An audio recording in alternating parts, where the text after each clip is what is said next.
सन्मान्य विरोधी पक्षनेत्यांनी या संदर्भामध्ये भाषण करत असताना काही मुद्दे विभागाच्या निगडीत या ठिकाणी उपस्थित केले।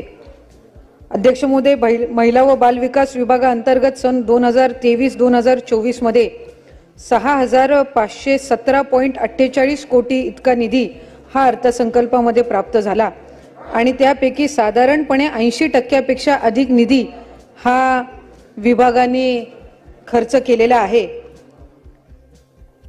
अंगणवाडी सेविका, अंगणवाडी कर्मचाऱ्यांचे मानधन असेल, या संदर्भामध्ये सुद्धा प्राप्त झालेला निधी हा त्या ठिकाणी विभागाच्या माध्यमातून खर्च झाला।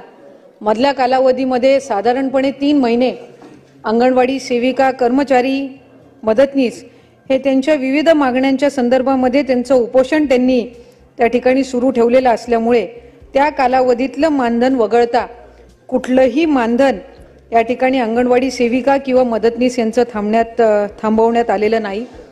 विभागाच्या माध्यमातून बाल संगोपन योजना ही त्या ठिकाणी राबवली जाते।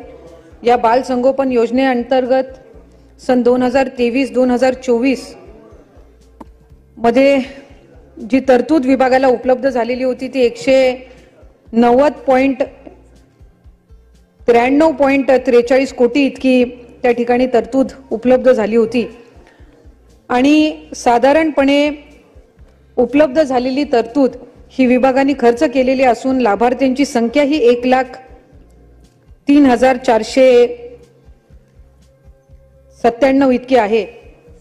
त्यामुळे आपल्या माध्यमातून मी निश्चितपणाने सन्मान्य विरोधी पक्षनेते यांनी उपस्थित जे केलेले मुद्दे आहेत यामध्ये आम्ही विभाग म्हणून अधिकाधिक निधी हा जो उपलब्ध झालेला आहे हा खर्च त्या निमित्ताने करत आहोत। दुसरे सन्मान्य आमचे या सभागृहातील सदस्य अतुलजी भातखळकर साहेबांनी नारी शक्ती दूत ॲप जो राज्यांनी या ठिकाणी आणि विभागाने महायुतीच्या सरकारने जी नवीन योजना मुख्यमंत्री माझी लाडकी बहीण ही त्या ठिकाणी सुरू केलेली आहे। 1 जुलैपासूनच या संदर्भातली नोंदणी ही सुरू केलेली आहे आणि नारी शक्ती दूत ॲप यामध्ये ऑनलाईन फॉर्म हा अवेलेबल केलेला आहे।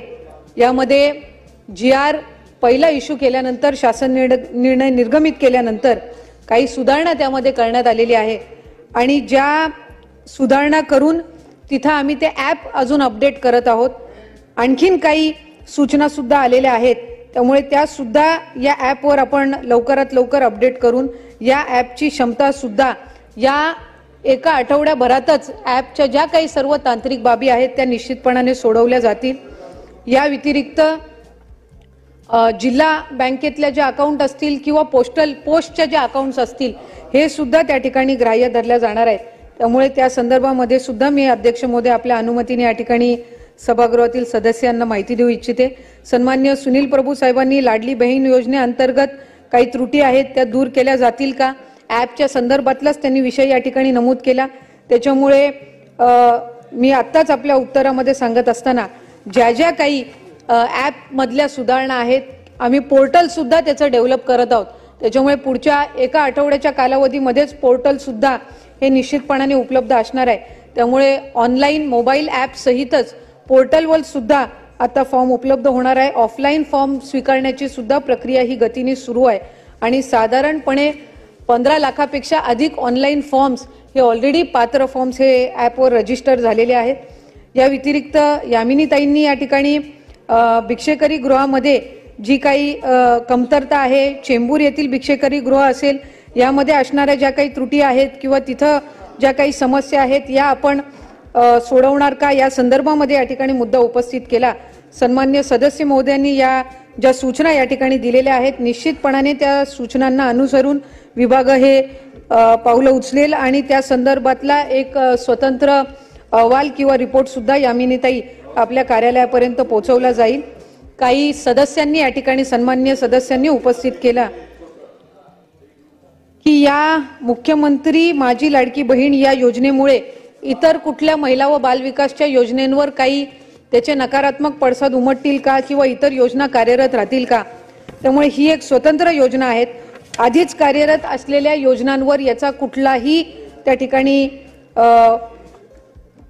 कुठलेही नकारात्मक पडसाद उमटणार नाहीत। त्या योजना आहेत त्याच पद्धतीने त्या ठिकाणी कार्यरत राहतील असं मी आपल्या माध्यमातून अध्यक्ष महोदय या ठिकाणी नमूद करते, केंद्राच्या पुरस्कृत ज्या अध्यक्ष महोदय मी आपल्या अनुमतीने महिला व बाल विकास विभागाच्या सभागृहात सादर केलेल्या सन 2024-25 या आर्थिक वर्षातील मागणी एक खालील नवीन बाब क्रमांक 30 ते नवीन बाब क्रमांक 33 मधील 10,008 कोटी